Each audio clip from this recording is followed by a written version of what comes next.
Hello, everyone, and welcome to the HPL Gallery's Artist Talk series. My name is Jennifer, and today I am so thrilled to introduce to you artist Coulter Fussell. Coulter is an artist that primarily works with textiles, and her pieces fall into the category of quilts, but she explores the form in a way that memorializes the tradition of quilting, but also challenges the subtle dynamics that the tradition of quilting reinforces. So with that, I'll leave it there and turn it over to Coulter to further introduce herself and to share her work with us. Thank you so much today for doing this, Coulter. How are you? I'm good. And thank y'all for having me do this, or asking me to do this. I appreciate it. Hello to everyone in Beaver Public Library Galleries land. I'm happy to be here. And just as an introduction, I think, I guess a lot of y'all probably in Birmingham. I'm from Columbus, Georgia, which is west central Georgia. Y'all probably heard of it. It is right across the river from Phoenix City, Alabama. So I'm real close to Alabama, where I'm born and raised. And a lot of my work has to do with where I'm from. So, there's an Alabama aspect to the work that I do. I'm going to share my screen with y'all of my website and then start to tell y'all sort of how I started and what I do. Okay. So we're at my website, and it's going to start with a bunch of pictures of fabric, random t-shirts and clothes, because this is the material that I use. I learned to quilt from watching my mother, who's a traditional quilter, or was a traditional quilter. She's not anymore. She's really advanced and moved on. Her name is Coulter Fussell from Columbus, Georgia.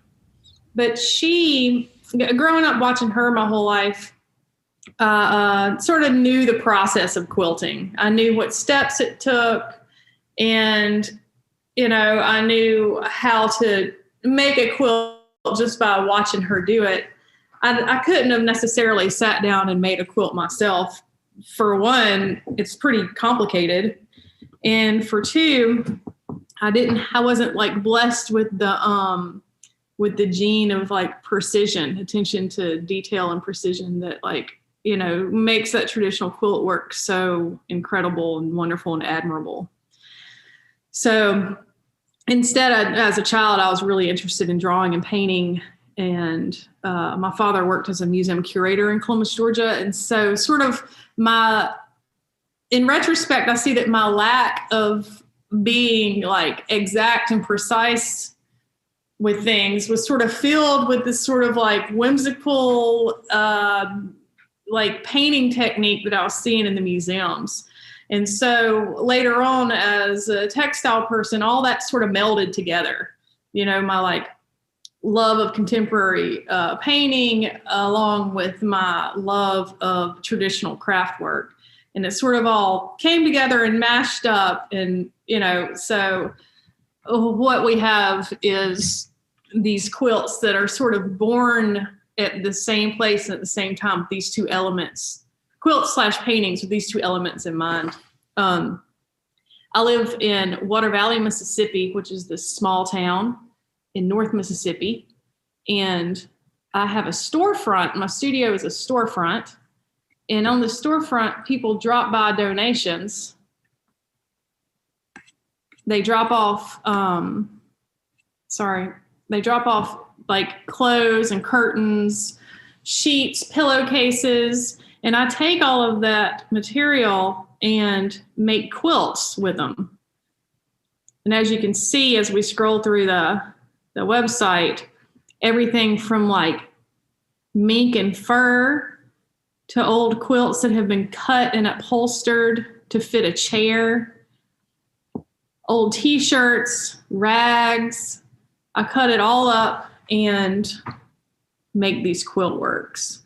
Some of these old quilts go back to the 1860s.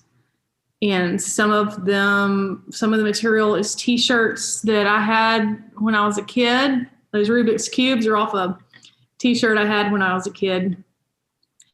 The t-shirt actually said Cubists do it faster. I thought they were talking about painters. It's about Rubik's Cube. I was such an art nerd. And then we have like old meal sacks from Columbus, Georgia, these old misprinted rice bags. So I use whatever in the world people bring me. When I first started making quilts out of this old material that people would bring, I thought that about 70%, I thought that about 20% of the donations they sent me were good, you know. And most of the stuff I was like throwing away. I was like, oh, this is unusual. This is some like cheap t-shirt made, you know, and wherever. This isn't some like fine wool or linen from, you know. Well, over the course of the years, I was like starting to use more and more donations. And I was like, God, these donations are getting so much better. Like now I use almost everything people send me. People are sending me such better stuff. And then, you know, I realized it wasn't that the donations, they were not getting any better at all. What I was valuing was changing. So the act of them donating and what they were bringing to me was changing the artist, you know. What was coming to me was changing in my mind how I valued what was around me, really. So this quilt on the left here, for instance, with the bright sort of pink diamonds in that sort of cube form. That quilt was originally found in the dump. I went out, took the truck out to the city or the town county landfill to dump some trash, and there were two really old quilts just laying on top of the trash. And so I got two of them, and this is one, and I sort of deconstructed it, I guess. I took some of the batting off. I stamped some like a flying geese pattern on there with paint. I added some, you know, applique of these other traditional designs to it. This was the first piece where I really started to take stuff apart and really sort of dig into the literal inside of the quilt and sort of start to expose on the outside what quilters go through great effort to hide. You know, quilts are really made from the inside out. We sew the seams backwards. We turn them over, and everything's hidden on the inside so that the outside is pristine. And so part of what I do is take what's on the inside and turn it outside. So you can see what we've done. You can see the effort, you know, the steps and the stages and the effort we've gone through. This piece, and I take that element of quilting and then combine it with these really hyper personal stories of my own. This piece is called Sky Zone, and there was a time when me and my two sons we had no money at all, and I would sell a quilt, and they would want me to take them to Sky Zone, which was this trampoline park in Memphis. And it was like, to them, it was like Disneyland, you know. They're like, take me to Sky Zone.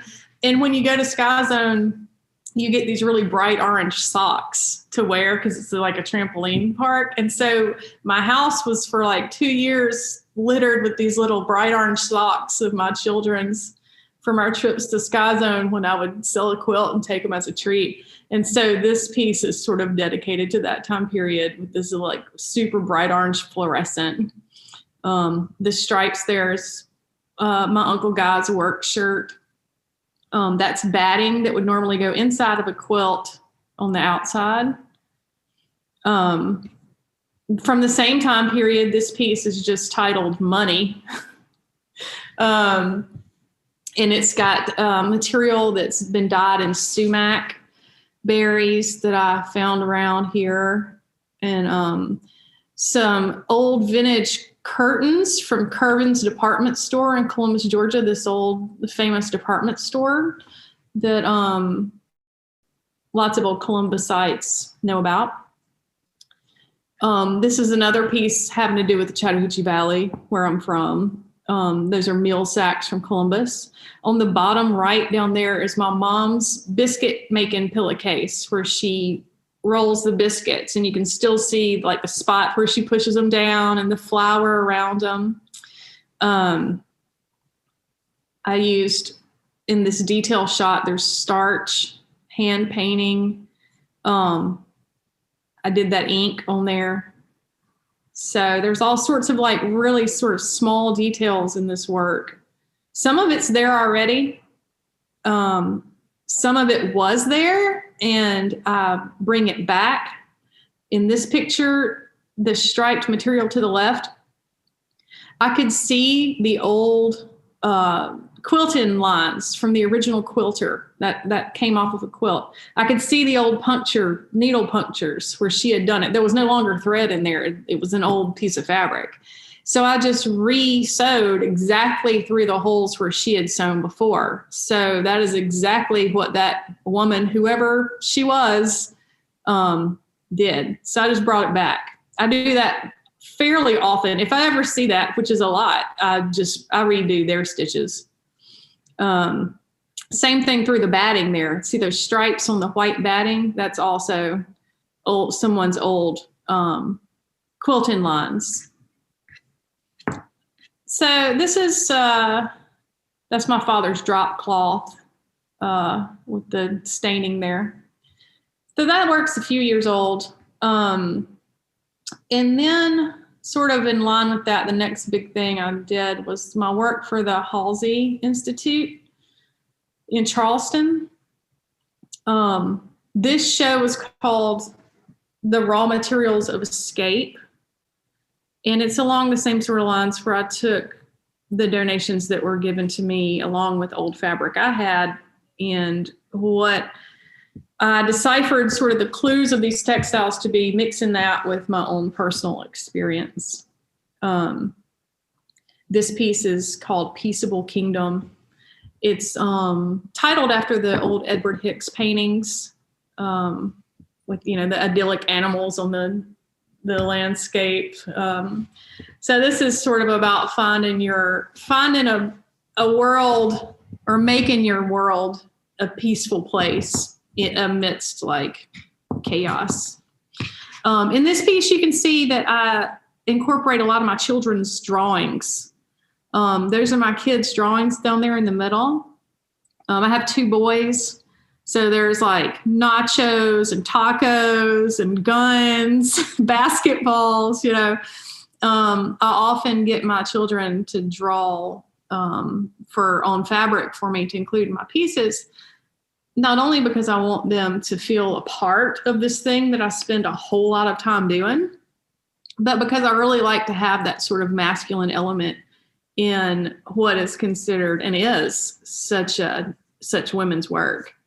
And also in this piece, you can see to the left there, I have a whole entire printed pattern written out to make that rabbit. And I love pattern directions. I like to include them in pieces. The very top of the quilt is my mother's second quilt she ever made, which is pretty incredible. She made a double wedding ring when she was like 19 years old, and it's that good. And so the whole top of the quilt is my mother's piece. So this is a 3-generational quilt. Probably more, because there's no telling who all else sewed stuff in there. I mean, the black and white pieces on the bottom, who knows how old she is. There's all sorts of stuff in there. In this piece, wash rag, that was a wash rag that came into the studio. The backing quilt with the red going down it, that was inside another quilt. Often I'll get old quilts and the batting is just another old quilt because they've, sewn over it. They needed batting and they used the old quilt. And I think that's a very, very old quilt there. It's one of the oldest that I've ever found.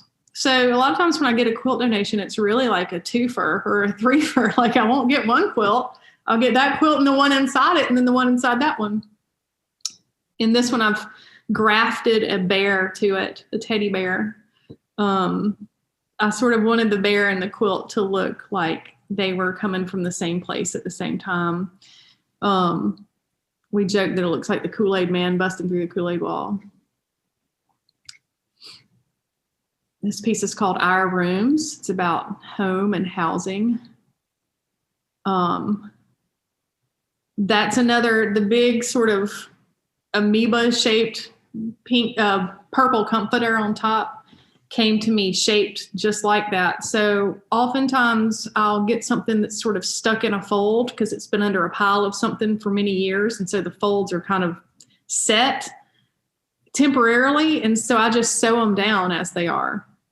Sort of a like homage to like that materials.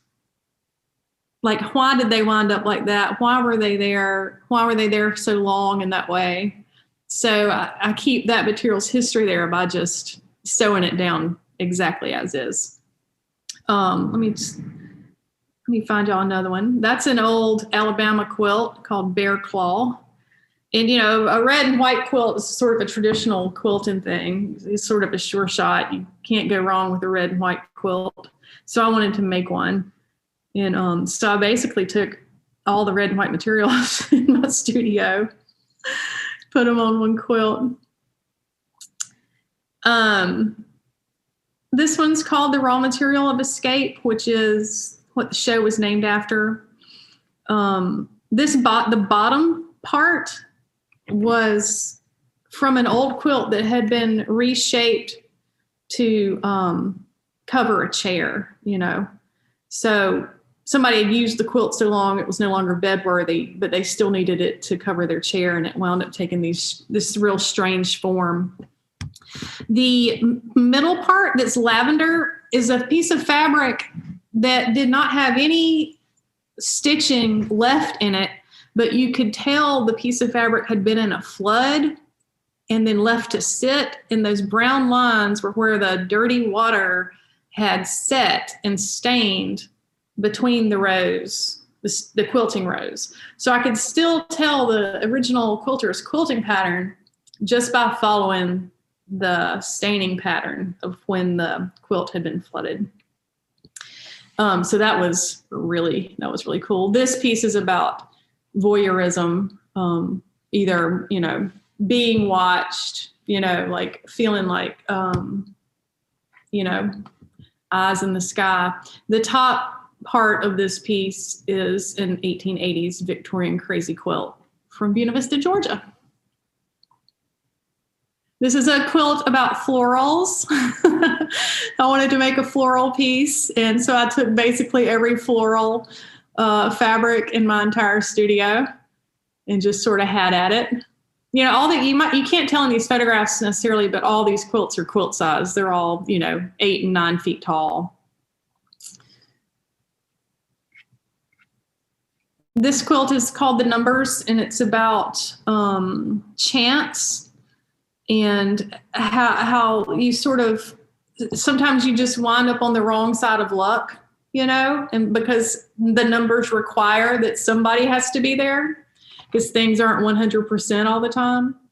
And so this piece is about sort of either being on the good or the bad side of the numbers. That comes up a lot in my work. Now I'll go real quick to what I've been working on more recently this year. Here's a show called The Midway at Southside Gallery in Oxford, Mississippi. And what I've been doing here is taking the idea of handmade and machine made and hand making machines in hand methods, like what you would use, a hand method you would normally use to make a traditional quilt without a machine. I take those methods and make a mechanical machine. So the pieces move and they spin and they're hand sewn. I made that with like some knitting needles as the spin mechanism. I also incorporate other people's canvases. This is an artist friend of mine here in Water Valley donated an old canvas he had cut up. And so that yellow streak there, that area is his. There's a target on there that's my child's target shot.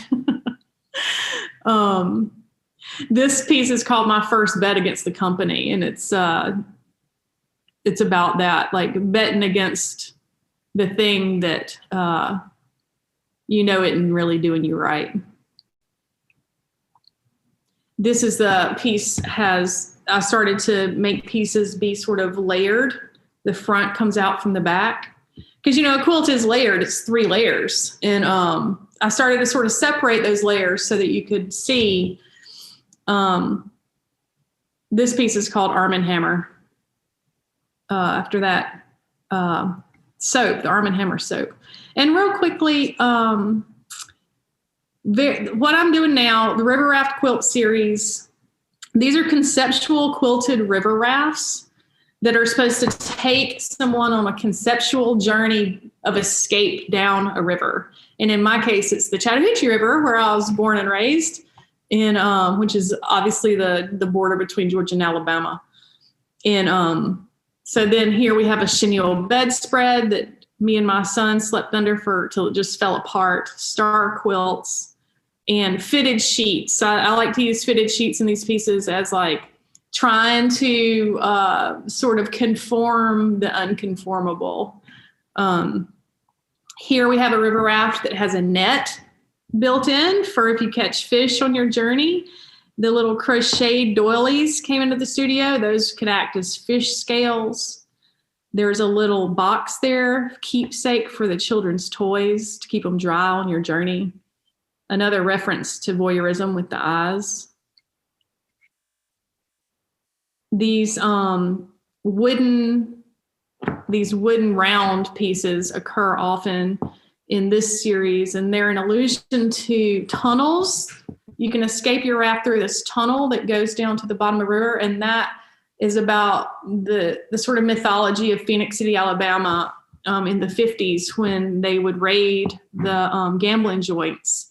There was the myth that the owners of the gambling joints would pull a lever and the slot machines would slide down into the bottom of the Chattahoochee River. So I grew up with this idea of like these, escape tunnels. So, and this is, I think this might be the last 2 pieces of my latest work. There's another escape tunnel and another sort of like fitted sheet that's supposed to, emulate like an inflated raft. And we got biscuit cutters on that one, real old ones. And then another one that's supposed to, sort of emulate water and sort of riding a tide, crest and trough. So that's sort of the latest work I'm doing now is the River Raft series. So I think that's it. I can jump in. I had a question for you. Okay. There's one particular line in your statement that struck me. If the fabric was connected to a human life, then it is as sacred as the next. Mm-hmm. And I think this line has a lot to do with the materiality of your work. And I'm wondering if you would talk about that a little bit. I think you kind of started to in the beginning, but just to expand on it a little bit. Well, I mean, every fabric that I get is connected to human life, and it is, no fabric is more sort of sacred than the next because no human life is more sacred than the next. And so, there can be like a real worshiping of like nice fabrics, and then there can also be, in my case, like the worshiping of the story of the fabric. I'm much more interested in what's behind the fabric than what the fabric actually is. Like if it can be a Walmart t-shirt bought yesterday, and the fact that it winds up at my studio door, the process that took it to get there, to get to the donation bag, that's really what I'm interested in. I mean, that and like at the end of the day, color, and texture, because I'm a visual artist, but like, it really has to do with the human story behind it. And the story doesn't even have to be necessarily interesting, because, a lot of our day-to-day is mundane, but I'm interested in that, because, when it comes to domestic craft, what I see, what we do is considered mundane a lot of the time. It's overlooked. it's, you know, presumed to always be there. It's undervalued and underappreciated. And I'm really interested in sort of the everyday of people's lives and the textiles of that. Well, I think that that's interesting. You know, you're interested in the longevity of the piece and extending its life, you know, and kind of continuing the spiral that it's in. Yeah. You know, and it exists, you know, now outside of its original intention and is like memorialized and archived through your work, you know. And Yeah, we can see the lifespan of the piece, I think, more clearly too, because you're accentuating it. Yeah, I always feel like sort of, you know, like faded when the fabric comes to my door. I'm like, well, you get another 30 years, you know, because you were about to go in the garbage, you know, and or however long my piece lasts, who knows. But yeah, I always feel like, you know, getting the privilege of being able to like expand the usage of something is really great. So.